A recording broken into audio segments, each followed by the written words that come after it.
पिछले एपिसोड में हमने देखा था कि अगर बातियान के ऊपर से उसके सारे के सारे आरोप हटाने हैं तो उसे 3 मैच खेलने होंगे और अगर तीनों मैच बातियान जीत जाता है तो उसके ऊपर जो भी आरोप लगे हैं वो सारे के सारे हट जाएंगे। इसलिए पहला जो राउंड होता है उसमें बातियान के मास्टर उन दोनों एल्डर से लड़ने के लिए आते हैं, जहाँ उन तीनों के बीच काफी जबरदस्त फाइट होती है। वो दोनों एल्डर अपनी पावर का इस्तेमाल करते हुए मास्टर को अटैक करने की कोशिश कर रहे थे, लेकिन तब भी मास्टर इतनी आसानी से कहाँ हार मानने वाले थे। वो अपनी पावर का इस्तेमाल करते हुए उन दोनों एल्डर को वहां पर हरा देते हैं। जिसके बाद बातियान का सेकंड राउंड होता है और इस राउंड में बातियान का अपोनेंट वही लड़की बनती है जिसने उसकी एक बार जान बचाई थी। और अब यहाँ से ये एपिसोड शुरू होता है। तो इस एपिसोड की शुरुआत में वो लड़की जिसका नाम ली था वो बातियान से कह रही होती है, मैंने तुमसे वादा किया था ना कि दुनिया से डीमन का खात्मा कर दूंगी, तो देखो मैं अपना वादा पूरा करने के लिए यहाँ पर आई हूँ और आज मैं तुम्हारी यहाँ पर जान लेकर दुनिया से डीमन का खात्मा कर दूंगी। ये सुनकर बातियान उससे कह रहा होता है, तुम इतना बदल कैसे गई? जब पहली बार हम दोनों मिले थे तब तो तुम ऐसी बिल्कुल भी नहीं थी। तुमने उस टाइम मेरे अंदर फीलिंग्स भी देखी थी कि जब किसी के अंदर फीलिंग्स हो सकती है, वो दूसरों के बारे में इतना सोच सकता है, तो आखिर वो इंसान डीमन कैसे हो सकता है? लेकिन देखो अब तुम्हें आखिर किसने चढ़ा बढ़ा दिया जो तुम्हें लग रहा है कि मैं एक डीमन हूँ। लेकिन ली तो कुछ भी सुनने के लिए तैयार नहीं होती और वो वहां पर अपनी पावर को एक्टिवेट करना शुरू कर देती है, जिसका इस्तेमाल करते हुए वो बातियान के ऊपर अटैक किए जा रही थी। बातियान भी उसके अटैक से बचने की कोशिश करता है और अपने स्पिरिट को बाहर निकालते हुए उसके ऊपर अटैक किए जा रहा होता है, जहाँ बीच में वो उसे समझाने की भी कोशिश करता कि तुम मुझे गलत समझ रही हो, लेकिन ली तो सुनने का नाम ही नहीं ले रही थी। इसलिए बातियान को भी अपने सेल्फ डिफेंस में ली से फाइट करनी पड़ती है, जहाँ उसका स्पिरिट ली के ऊपर लगातार कई सारे अटैक किए जा रहा था, लेकिन ली उसके सारे अटैक से बचते जाती है और अपनी स्वॉर्ड को और ज्यादा पावरफुल बनाते हुए कई सारे अटैक से बातियान के ऊपर ही करना शुरू कर देती है। लेकिन उसकी जो स्पिरिट होती है वो काफी ज्यादा पावरफुल थी, जो बातियान को ली के हर खतरों से बचा रही होती है। वहीं जनरल ली जो होते हैं वो खुद में कह रहे होते हैं, इन दोनों के अटैक को देखकर ऐसा लग रहा है कि यहाँ पर हो सकता है किसी न किसी एक की जान चली जाए, क्योंकि दोनों भी कम पावरफुल नहीं लग रहे हैं और किसी के अंदर भी ऐसा नहीं लग रहा कि वो पीछे हटने वाला है। तब बातियान दोबारा से अपनी पावर को एक्टिवेट करना शुरू कर देता है और फिर उसका इस्तेमाल करते हुए वो पूरे बैटल एरिना के अंदर सुनामी लेकर आ जाता है। लेकिन ली जो होती है अपनी पावर का इस्तेमाल करते हुए एक स्वॉर्ड स्लैश अटैक उसके ऊपर कर देती है, जिस वजह से वो सारी सुनामी की जितनी भी लहर होती है वो सभी कट जाती है और उन लहर के कटते ही वहां पर बातियान आ जाता है, जिसके ऊपर ली अपनी स्वॉर्ड की मदद से अटैक कर देती है। लेकिन बातियान उसके स्वॉर्ड को रोक लेता है और उसे दोबारा समझाने की कोशिश कर रहा होता है कि आखिर मैं डेविल कैसे हो सकता हूँ, मैंने कभी किसी की जान लेने की कोशिश नहीं की। जिस पर ली होती है वो बातियान से कह रही होती है, उस टाइम तो मैं तुम्हारे बातों में बहक गई थी, लेकिन मेरे मास्टर ने मुझे समझाया कि आखिर तुम कितने बुरे इंसान हो। उन्हीं के कहने से मुझे पता चला है कि तुम सच में एक डेविल हो, जो शुरुआत में लोगों को अपनी बातों में फंसाते हो, उसके बाद तुम अपना असली चेहरा दिखाते हो। इसलिए ऐसा डेविल का जिंदा रहना बिल्कुल भी सही नहीं है, इससे दुनिया को खतरा हो सकता है और वही खतरा खत्म करने के लिए मैं आज यहाँ पर आई हूँ। ये देखकर तो बातियान भी हैरान था। वो समझ गया होता है कि इससे बहुत बुरी तरीके से चढ़ा बढ़ा दिया गया है, इसीलिए तो ली इतनी ज्यादा बदल चुकी है, क्योंकि जब मैं पहली बार इससे मिला था तो वो बिल्कुल भी ऐसी नहीं थी। उसके पास तो एक नरम दिल था, अभी तो ये ऐसी बन चुकी है कि किसी की भी जान लेने के लिए तैयार हो जाए। अब हम कुछ टाइम पहले का सीन देखते हैं, जहाँ ली एक लाइब्रेरी में होती है और वहाँ पर डीमन के बारे में पढ़ रही होती है, क्योंकि आखिर वो ये जानना चाहती थी कि डीमन दुनिया के लिए खतरा हो भी सकते हैं या फिर नहीं। क्योंकि जब से उसने बातियान के बारे में जाना है तब से वो इसी बारे में जानने की कोशिश कर रही है कि दुनिया में बातियान खतरा बन के आ सकता है या फिर नहीं। लेकिन तब वहाँ पर वो डिसाइपल आ जाता है जो कि लिंग फेंग का डिसाइपल था। अब वो यहाँ पर आने के बाद ली को चढ़ाना बढ़ाना शुरू कर देता है। वो उसे किताब के बारे में बता रहा होता है कि उसमें लिखा हुआ है बातियान के जो एंसेस्टर थे उन्होंने गॉड के खिलाफ होकर डीमन का साथ दिया, जिस वजह से उन्हें डीमन की पावर मिली और उसी के बाद से उसके जितने भी एंसेस्टर होते हुए आए हैं उन सभी के अंदर डिमोनिक पावर थी। इसीलिए तो उनकी फैमिली के काफी सारे लोगों को मार दिया गया था, लेकिन कुछ लोग अभी भी छुप छुपा कर बच निकले थे और उन्हीं में एक बातियान भी है। अगर हमने उसे ऐसे ही जिंदा छोड़ दिया तो देख लेना एक दिन वो जरूर आएगा जब बातियान पूरी दुनिया के लिए खतरा बन जाएगा। इसलिए ऐसे डीमन का तो खत्म हो जाना ही बेहतर है। मास्टर ने तुम्हें ऑर्डर दिया था कि तुम बातियान के पास जाओ और उसकी ये जानकारी निकालो कि उसके पास डीमन की पावर है भी या फिर नहीं, लेकिन तुमने तो किसी को ठीक तरह से बताया ही नहीं कि बातियान के पास सच में डीमन की पावर है। तुम उल्टा खुद ही उसे बचाने की कोशिश कर रही थी और तुमने जो स्टोन लाया था वो स्टोन भी नकली था। मास्टर ने उसकी जांच की जिसके अंदर तो कोई डिमोनिक पावर थी ही नहीं, जिसका मतलब साफ था कि उसकी सारी डिमोनिक पावर बातियान के पास जा चुकी थी। इसलिए अगर तुम अपनी सारी गलतियों को सुधारना चाहती हो तो तुम्हें बातियान की जान लेनी होगी, क्योंकि आज नहीं तो कल वो एक दिन ऐसा जरूर आएगा जब बातियान सारे दुनिया के लोगों का खात्मा कर देगा। तो तुम एक इंसान को बचाने के लिए इतने सारे लोगों की जान खतरे में नहीं डाल सकती। ये सुनकर ली को भी समझ में आने लगता है कि हाँ वो डिसाइपल सही कह रहा है और उसी डिसाइपल ने ली का ब्रेन वॉश कर दिया था कि बातियान बिल्कुल सही इंसान नहीं है। जिसके बाद जो डिसाइपल होता है ली को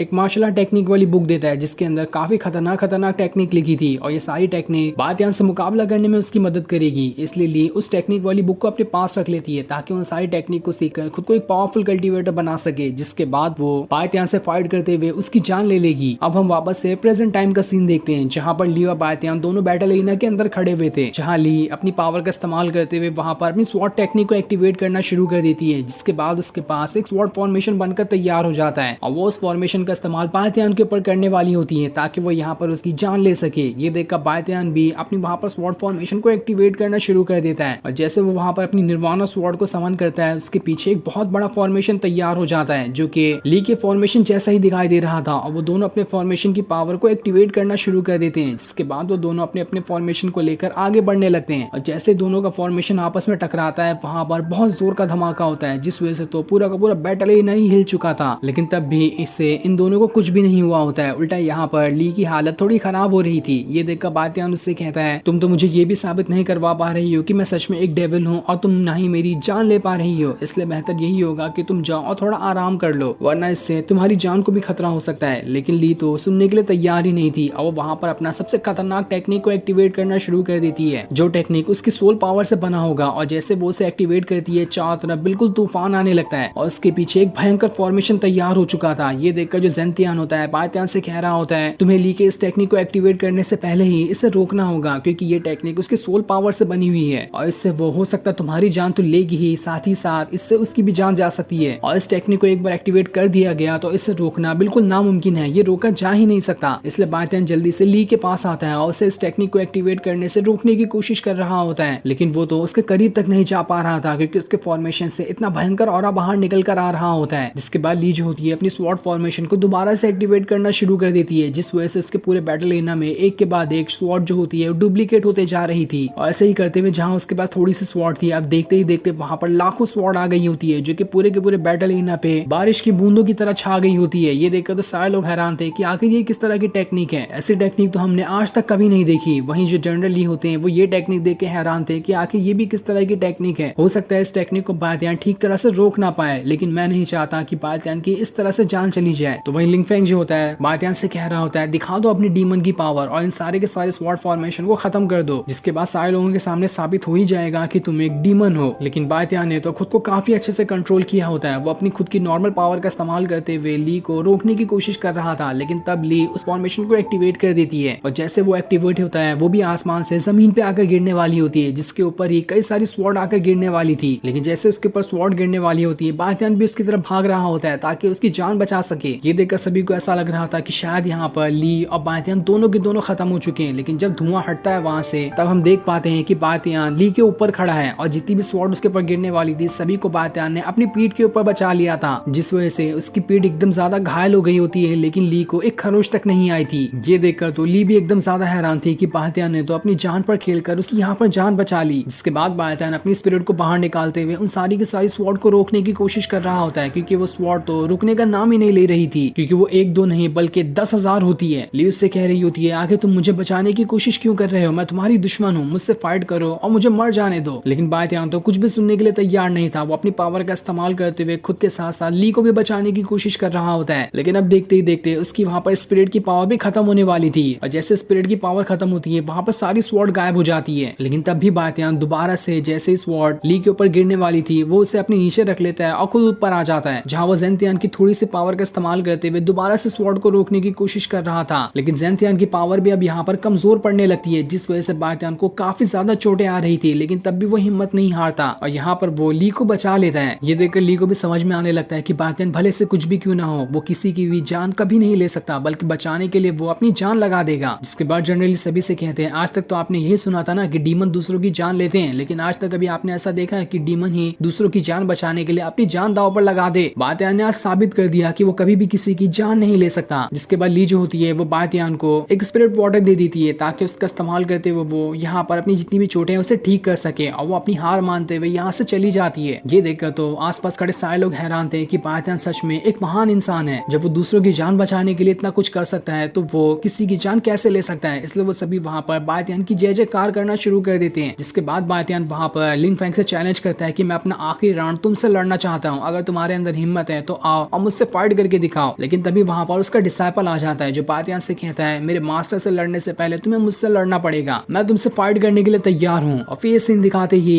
ये एपिसोड यहीं पर एंड हो जाता है। Thanks for watching.